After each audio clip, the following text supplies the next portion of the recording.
Os campos sulinos ocupavam originalmente o estado do Rio Grande do Sul, estendendo-se por países vizinhos como Uruguai e Argentina. É uma região de clima subtropical, com verão quente e inverno bem frio, além de chuvas regularmente distribuídas. O povo daqui de Bagé, no Rio Grande do Sul, me ensinou que a vegetação dos campos sulinos é basicamente herbácea, com predominância de gramíneas.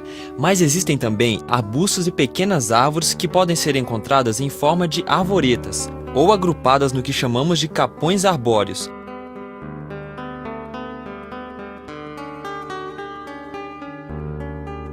Nos campos sulinos vivem mamíferos como o tatu-galinha e o cachorro do mato.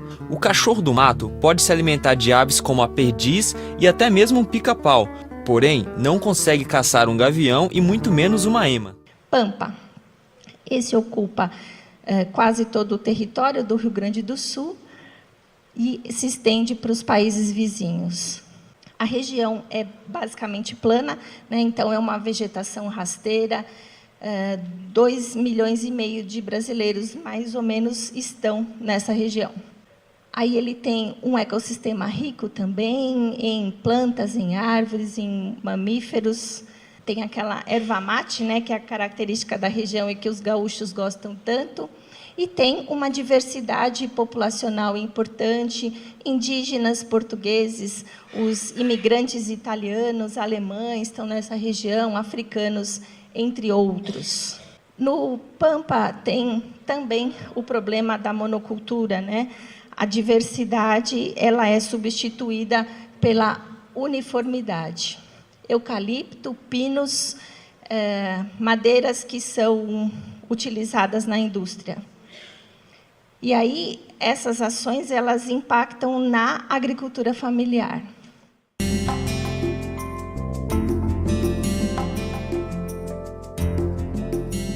A Mata Atlântica ocorria originalmente nos estados do Piauí, Rio Grande do Norte, Paraíba, Pernambuco, Alagoas, Sergipe, Bahia, Minas Gerais, Espírito Santo, Rio de Janeiro, São Paulo, Mato Grosso do Sul, Goiás, Paraná, Santa Catarina e Rio Grande do Sul.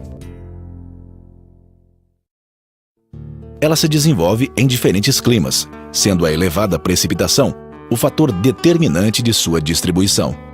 O solo da Mata Atlântica é em geral raso e pobre em nutrientes.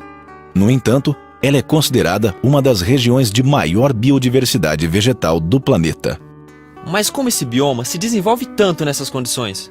A elevada precipitação, ao lado de outros fatores, favorece essa grande diversidade. Além disso, existem algumas interações de micro-organismos e vegetais que facilitam a rápida ciclagem de nutrientes, ajudando o vegetal a sobreviver em um solo pobre. No estrato superior, as copas das árvores apoiam-se umas nas outras, auxiliando a sustentação no solo raso.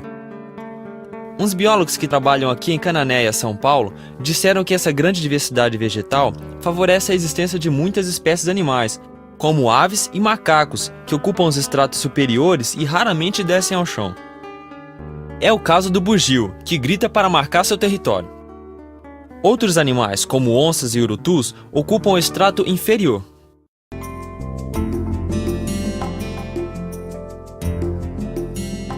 A caatinga ocupa quase todo o Nordeste brasileiro e o Nordeste de Minas Gerais. O clima é semiárido, com chuvas irregularmente distribuídas e temperatura média de 27 graus. A umidade relativa do ar é baixa e o solo, em geral, é bastante pedregoso e pouco profundo, retendo pouca água. Em certos trechos, nem existe cobertura vegetal contínua e a rocha fica visível. Dá para ver que a vegetação da Caatinga está bem adaptada a esse conjunto de fatores. Aqui em Acari, no Rio Grande do Norte, eu vi plantas com caules, raízes e outras estruturas subterrâneas que armazenam água e nutrientes. Existem vegetais que não têm folhas, como o mandacaru e o xique-xique, e outros que as perdem durante a seca. Os animais desenvolvem estratégias para viverem nesse ambiente, como os insetos e os anfíbios, que diminuem as atividades nas horas mais quentes, ou como o mocó, que se esconde em buracos no solo ou sob lajes de pedra durante o dia.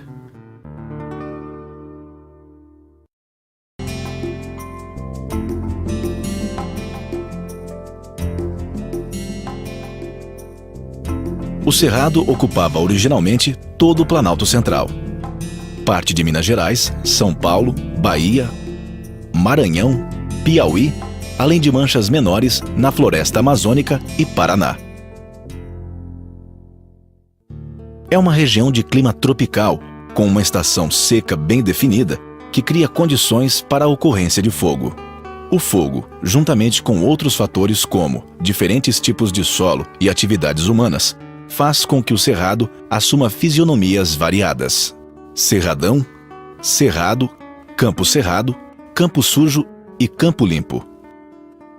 A quantidade de nutrientes do solo e o fogo também influenciam na morfologia de árvores e arbustos. Algumas hipóteses sugerem que as folhas são duras e os troncos têm casca grossa, devido à falta de alguns nutrientes no solo e excesso de outros elementos químicos. Ou que a planta cresce tortuosa por causa dos traumatismos causados por fogo e por animais. Sabe, está escrito no livro de biologia que aqui no Cerrado, como em outros biomas, os animais estão adaptados ao ambiente em que vivem. Aqui em Aporé, Goiás, eu vi um bom exemplo disso. Um lobo-guará, que com suas pernas longas e esguias, movimentava-se melhor para buscar seu alimento nos campos, onde passava a maior parte do tempo. Enquanto o cachorro-vinagre, com suas pernas curtas, caçava de maneira mais eficiente nas regiões de mata.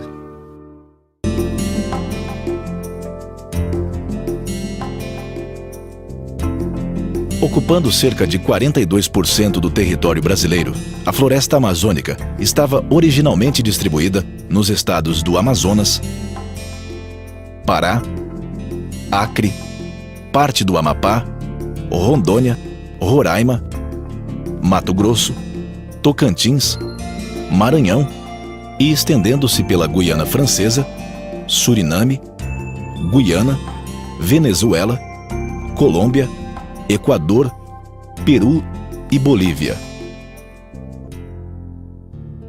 A Amazônia brasileira está em uma região de clima tropical, com temperatura média de 26 graus e com período menos chuvoso, que vai de julho a setembro, e outro mais chuvoso, de dezembro a abril.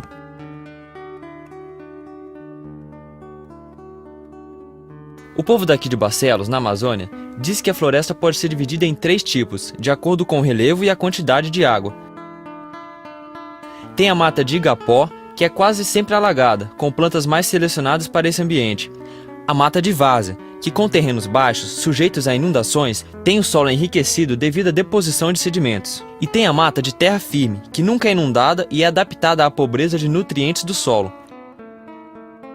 É a que ocupa a maior região da floresta e possui as árvores mais altas. A floresta amazônica é bem parecida com a Mata Atlântica e também pode ser dividida em estratos. E como lá, aqui também existem animais que dificilmente descem ao solo, pois encontram em seu estrato tudo o que necessitam para viver. A Amazônia possui ainda uma fauna aquática muito diversificada, com peixes, répteis e grandes mamíferos aquáticos, como o peixe-boi e o boto.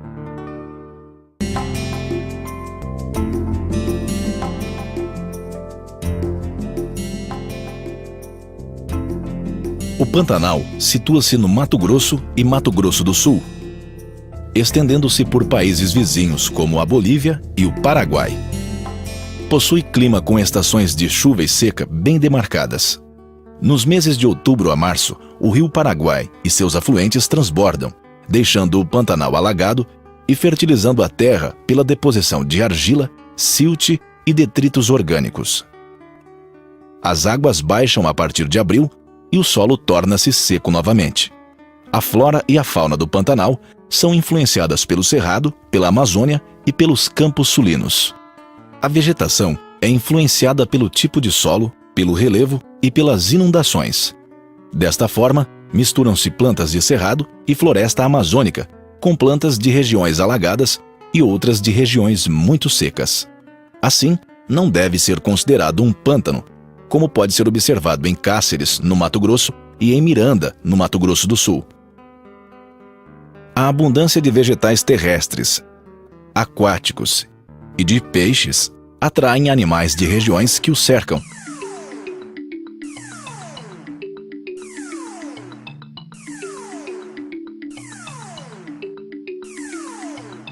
formando uma complexa teia alimentar.